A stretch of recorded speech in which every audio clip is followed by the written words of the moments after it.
Hello दोस्तों, स्वागत है आपका हमारे अपने चैनल में। तो आज हम एक नए टॉपिक के बारे में बात करेंगे दोस्तों, जिसका नाम है international organisation of legal metrology.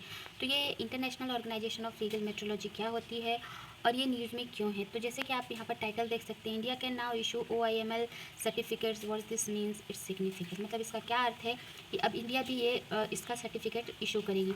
तो सबसे पहले उपभोक्ता मामले, खाद्य और सार्वजनिक वितरण मंत्रालय ने गुरुवार को कहा कि भारत दुनिया का 13वां देश बन गया है।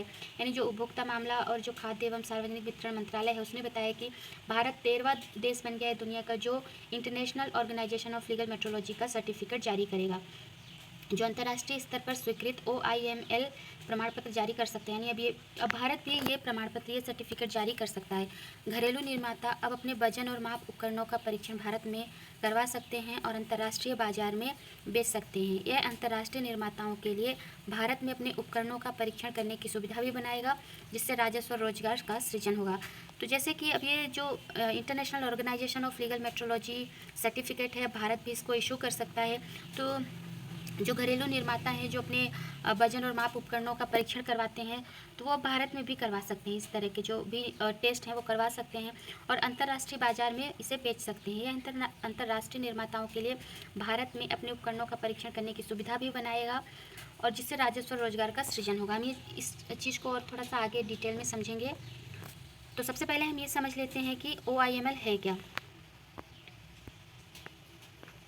यानी international organisation of legal metrology क्या है। सबसे पहले हम ये समझ लेते हैं। तो यह एक अंतर सरकारी संगठन है जिसकी स्थापना 1955 में हुई थी, यानी 1955 में इसका इस्टेब्लिशमेंट हुआ था। और इसका जो हेड क्वार्टर है वो पेरिस में है। तो आप लोग ये ध्यान रखिएगा, इसका जो हेड क्वार्टर है वो पेरिस में है, ठीक है। OIML एक अंतर्राष्ट्रीय मानक निर्धारण निकाय है। यह कानूनी मेट्रोलॉजी अधिकारियों और उद्योग द्वारा उपयोग के लिए मॉडल विनिमय, मानक और संबंधित दस्तावेज विकसित करता है। भारत इसका मेंबर कब बना था, तो 1956 में भारत इसका मेंबर बना था। इसमें 63 सदस्य देश और 64 संबंधित सदस्य हैं। यानी इस OIML में 63 जो सदस्य देश शामिल हैं। आप लोग इस बात को भी ध्यान रखिएगा। OIML और क्या करता है, तो यह नैदानिक थर्मामीटर, अल्कोहल सांस विश्लेषक, रडार गति मापने वाले उपकरण, बंदरगाहों पर पाए जाने वाले जहाज, टैंक और पेट्रोल वितरण इकाइयों जैसे मापने वाले उपकरणों के प्रदर्शन और राष्ट्रीय कानूनों और विनियमों को सुसंगत बनाने में महत्वपूर्ण भूमिका निभाता है। तो जैसे कि दोस्तों आपको पहले ही बताया कि ये एक जो मशीन होती है, जो भी चीज़ होती है माप वजन, उसका सर्टिफिकेट जारी करता है, जिससे जो भी निर्माता होते हैं वो उसे अलग अलग देशों में बेच सकते हैं।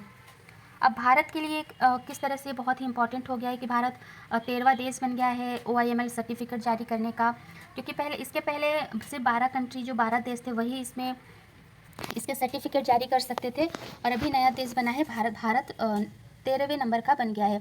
तो भारत अब विश्व में कहीं भी बाट और मापन उपकरणों को बेचने के लिए अंतर्राष्ट्रीय स्तर पर स्वीकृत OIML प्रमाण पत्र जारी करने वाला प्राधिकरण बन गया है। तो जैसे कि मैंने पहले बताया दोस्तों आपको, जो बाट और मापन उपकरण होते हैं, इनको जब बेचना होता है तो एक आपको इंटरनेशनल सर्टिफिकेट चाहिए होता है, जो कि OIML सर्टिफिकेट होता है। तो इसको सिर्फ 12 देश ही पहले जारी करते थे। मान लीजिए भारत में कोई प्रोडक्ट बना, इस तरह का बाट या मेजरमेंट के जो उपकरण हैं, उसके सर्टिफिकेट प्राप्त करने के लिए जो 12 देश इसमें लिस्टेड थे, रजिस्टर्ड थे, उनके पास जाना रहता था। उसके पास जाकर इन्हें सर्टिफिकेट लेना होता था और अपने सामान को वो अलग अलग कंट्रीज़ में बेच पाते थे।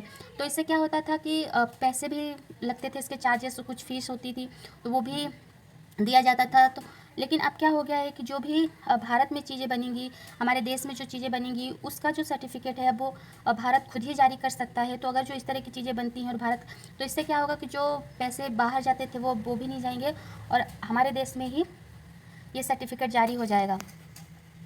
अंतर्राष्ट्रीय बाजार में वजन या माप बेचने के लिए OIML मॉडल अनुमोदन प्रमाण पत्र अनिवार्य है। यह अब उपभोक्ता मामले विभाग द्वारा प्रदान किया जा सकता है। तो जो अंतर्राष्ट्रीय बाजार में वजन या माप बेचने के लिए, आप इंटरनेशनल मार्केट में अगर जो मेजरमेंट है, जो माप बेचने के लिए जो भी प्रोडक्ट है, वो OIML मॉडल अनुमोदन प्रमाण पत्र क्या उसके लिए बहुत ही ज़्यादा कंपलसरी है। तो जो अब ये उपभोक्ता मामले विभाग, यानी जो उपभोक्ता मामला विभाग है, वो इसे इशू कर सकता है। भारत अब दुनिया में कहीं भी वजन और माप बेचने के लिए अंतर्राष्ट्रीय स्तर पर स्वीकृत OIML प्रमाण पत्र जारी करने वाला प्राधिकरण बन गया है। यानी अभी एक जो बॉडी है, ये भारत भी बन गया है ये जारी करने के लिए। भारत इसके साथ ही भारत अब OIML प्रारूप वाले अनुमोदन प्रमाण पत्र जारी करने के लिए सक्षम प्राधिकरण है और स्वदेशी निर्माताओं के लिए सहायता प्रणाली के रूप में कार्य कर सकता है। भारत हमारे प्रमाणित RSL से OIML पैटर्न अनुमोदन प्रमाण पत्र जारी करके विदेशी निर्माताओं का भी समर्थन कर सकता है। घरेलू निर्माता अब किसी अतिरिक्त परीक्षण शुल्क के बिना ही अपने भार और माप उपकरणों को विश्व भर में निर्यात कर सकते हैं, जिससे लागत में महत्वपूर्ण बचत होगी। जैसे कि दोस्तों मैंने आपको स्टार्टिंग में ही बताया था कि जब भी कोई प्रोडक्ट बनता है जो माप और वजन के उससे, तो उसके लिए सर्टिफिकेट प्राप्त करना होता था, जो कि हम बाहर के जो देश है वहाँ जाते थे, वहाँ उसका सर्टिफिकेट लेते थे, तो उसके लिए हम क्या शुल्क भी देते थे, ठीक है। उसके टेस्ट के लिए शुल्क दिया जाता था। लेकिन अब क्या होगा कि शुल्क नहीं दिया जाएगा, जिससे बहुत महत्वपूर्ण बचत होगी और हम अपने उपकरणों को ही सर्टिफिकेट दे सकते हैं, जो विश्व भर में हम इसको निर्यात कर सकते हैं, जैसे कि मैंने आपको स्टार्टिंग में ही बताया था, ठीक है। भारत अब क्षेत्रीय संदर्भ मानक प्रयोगशालाओं से OIML प्रारूप वाले अनुमोदन प्रमाण पत्र जारी करके विदेशी निर्माताओं का भी समर्थन कर सकता है। यानी अब ये इस तरह का जो सर्टिफिकेट जारी करके जो विदेशी निर्माता होते हैं उनका भी ये समर्थन कर सकता है। विदेशी निर्माताओं को भार एवं माप के OIML प्रमाण पत्र जारी करके भारत अब शुल्क आदि से भी विदेशी मुद्रा का अर्जन कर सकेगा। तो विदेशी निर्माताओं का यहाँ पर क्या तात्पर्य होगा दोस्तों, जो हमारी नेबर कंट्री है वो अगर जिस तरह के प्रोडक्ट बनाती है वो हमारे देश में आएगी इसका टेस्ट कराने के लिए, और जब इंडिया इसको इशू करेगा ये सर्टिफिकेट, तो इससे क्या होगा, जो शुल्क दिया जाएगा वो भारत में ही आएगा, तो इससे क्या होगा, विदेशी मुद्रा का भी अर्जन, यानी जो फॉरेन रिजर्व होता है वो भी प्राप्त होगा, ठीक है। अब भारत OIML की नीतियों को प्रभावित करने के साथ ही OIML की रणनीति में भी अपने सुझाव दे सकता है। अब इसकी नीतियों को भी प्रभावित करेगा और साथ ही इसकी जो रणनीति होती है, यानी जो भी इसकी रणनीति बनाई जाएगी उसमें अपने ये सुझाव दे सकता है।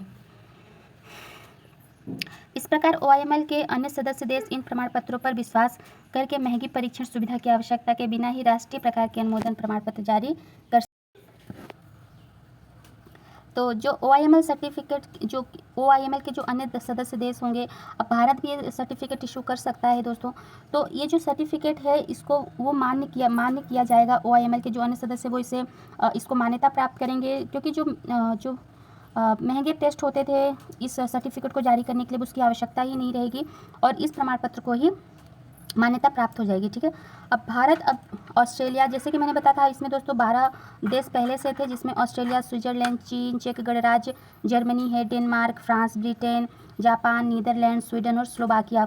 तो ये सारी जो कंट्री पहले से ही थी, अब इन देशों का जो एक विशेष समूह बन गया है।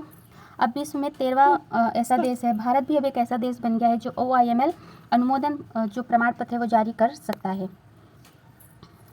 तो इसके बारे में जो उपभोक्ता मामले के जो अधिकारी हैं उन्होंने इसकी सूचना दी है कि भारत भी सर्टिफिकेट जारी कर सकता है, जो कि 13वां देश बन गया है। तो गर्व से भारत के विश्व स्तर पर मान्यता प्राप्त OIML प्रमाण पत्र जारी करने वाले प्राधिकारियों की श्रेणी में पहुंचने की घोषणा करते हैं, जो गुणवत्ता मानकों और अंतर्राष्ट्रीय व्यापार सुविधा के प्रति हमारे देश की प्रतिबद्धता का प्रमाण है। ये उपभोक्ता मामले के रोहित सिंह जो अधिकारी हैं उन्होंने इसके बारे में जानकारी दी है। तो आई होप कि दोस्तों आपको OIML के बारे में जानकारी मिल गई होगी कि वो क्या है, किस तरह का काम करता है और इसके सर्टिफिकेट कितनी ज़्यादा ज़रूरी होती है अगर जो कोई आप प्रोडक्ट बना रहे हैं या उसे आप इंटरनेशनल मार्केट में बेचना चाहते हैं। तो इसके लिए सर्टिफिकेट जारी होता है, जो कि अब भारत भी जारी कर सकता है। तो इससे बहुत सारी उपलब्धियाँ ये है कि जो भारत में जो स्वदेशी या जो घरेलू निर्माता हैं उन्हें बाहर शुल्क देकर इस तरह का सर्टिफिकेट प्राप्त करने की अब ज़्यादा आवश्यकता नहीं होगी, और जो बाहरी कंट्री हैं यानी जो स्वदेशी निर्माता हैं वो हमारे ही देश में आएंगे और इस तरह का सर्टिफिकेट जब प्राप्त करेंगे तो उसके साथ क्या होगा, हमारा फॉरेन रिजर्व भी आएगा बाहरी कंट्री से, ठीक है।